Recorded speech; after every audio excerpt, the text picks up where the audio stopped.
আসসালামু আলাইকুম বড় ভাই। ওয়ালাইকুম আসসালাম। ভাই এই যে এটা হাতে দেখতেছি কি এটা? এটা একটা সিটি, জিরো সিটি বলে।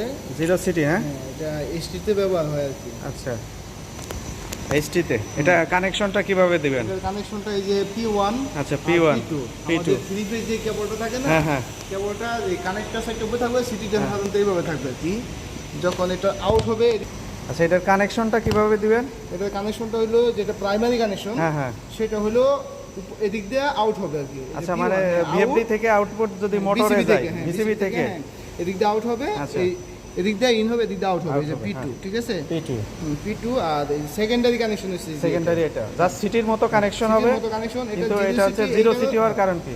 এই কারণে দিছে যে এটা যদি কোনো ফেজে আনব্যালেন্স কারেন্ট নেয়, হ্যাঁ, হ্যাঁ। তখন এটার একটা লিমিট আছে। আচ্ছা, মানে 50 এর বেশি হয়ে গেলে এটা অটোমেটিক টিপ করা যাবে, ফেজ কারেন্ট যদি আনব্যালেন্স ফেস কারেন্ট আনব্যালেন্স হলে অটোমেটিক ট্রিপ করাবে, হ্যাঁ?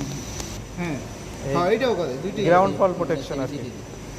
আচ্ছা, ঠিক আছে ভাই, আপনাকে অসংখ্য ধন্যবাদ।